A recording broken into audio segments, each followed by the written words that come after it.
Can you see a red light flashing? Yeah. Good. That means record. If we go back down through the bridleway, it'd be a real challenge for Nini, because you know where they put the lawn mowings after the second gate? Yeah. It's really disgusting. Have you been through it lately? No, I haven't. No, I don't blame you. I tend to avoid it because of new cases. Yeah. Well, I haven't been down. Well, I mean, I do go down there on some horses, but I didn't go down there on Posie because standing was such an issue for her, and I thought she's never going to stand for those gates. So I had to wait until, you know, she understood about standing, and then I thought, right, today I'm going to go down there and, you know, hopefully she'll understand about the gates. But actually she was really, really good. She's far less impatient at the gates than she is if you just ask her to stand. So I didn't have to get off. I did a whole lot from her.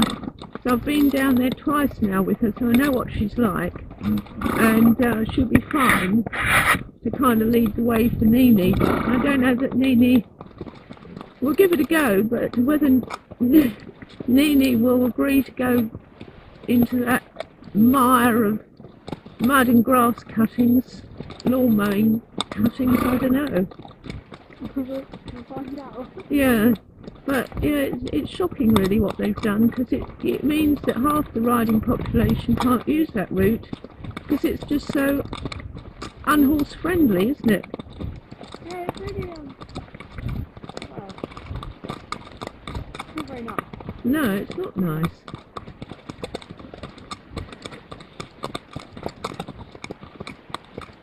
So up here I was going to do a trot, and I wanted to go first on her because she tends to see, so when we do start trotting, she tends to see the hazards, as I say, so it'd be quite good for her to,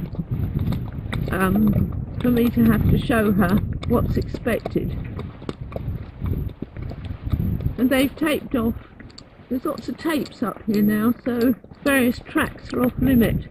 Right, okay, we're going to have a little trot.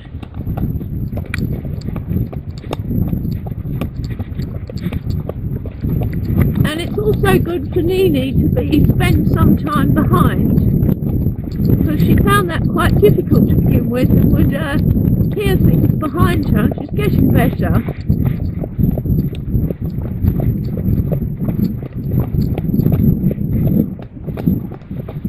So yeah, just remind this horse, I mean the contact is very light, her mouth is very, very light, but I just remind her, see what she's doing is she's just doing a little posturing, almost, you know, it's a test of like, are you with me? Have I got to make up my own mind? You know, because she's perfectly willing for me to guide her, even though she seems to be saying, well, yeah, she is. She's looking for the hazards, but it's also giving me the opportunity to say, no, come on, look, you know, you're all right with me. And now I can feel her just visibly relax. After that trot in the lead where she's saying, oh, well, here's a hazard, and I'm saying, no, we go past them straight, even though, you know, her neck might be a little bent in one direction or other, we go past them straight from sort of the wither back. Just doing that has helped her build confidence in me, because I made her do it. So it's in the making them doing it, and it's how you make them do it. I mean, they're the ones with the emotions, so the person, the rider, kind of mustn't try not to get emotionally involved. So you can make them without emotion, and when you can make them go past things without emotion but have obviously loads of intention, it gives the horse confidence in you, and as the horse gets confident in you, they get more confident in themselves, because this horse doesn't have at this stage a lot of self-esteem. The self-esteem is low. She's very low in the pecking order.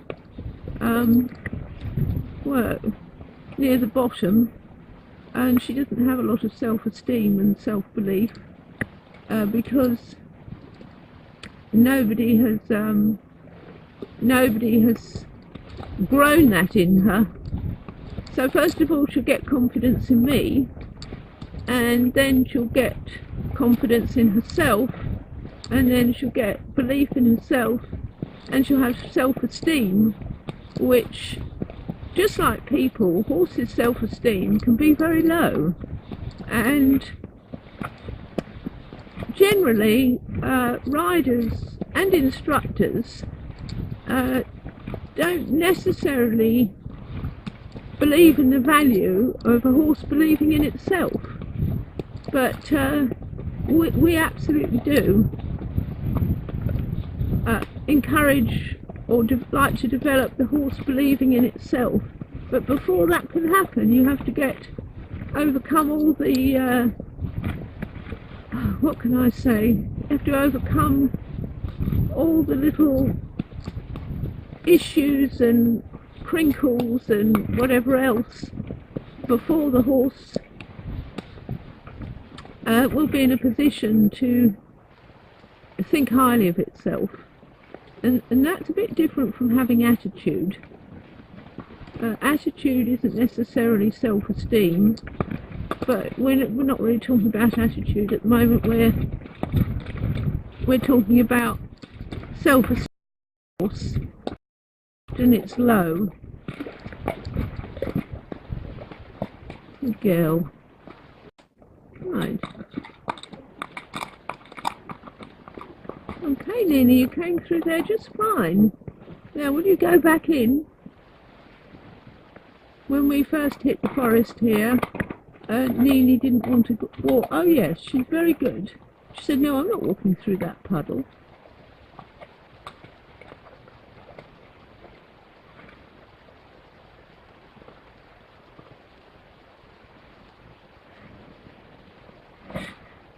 I'm not walking through that puddle.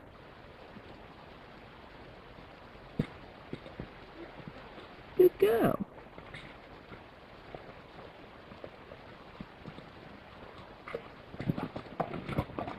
Yeah.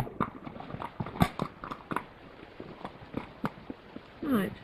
Very good. Okay, you can walk on now. And Posie stood beautifully still. That was even better, or just as good. Nini's the only horse I know that can walk through a load of mud and still not have muddy feet and legs. Everything else is plastered with mud, and Nini hasn't got any mud. She's got this delicate little way of going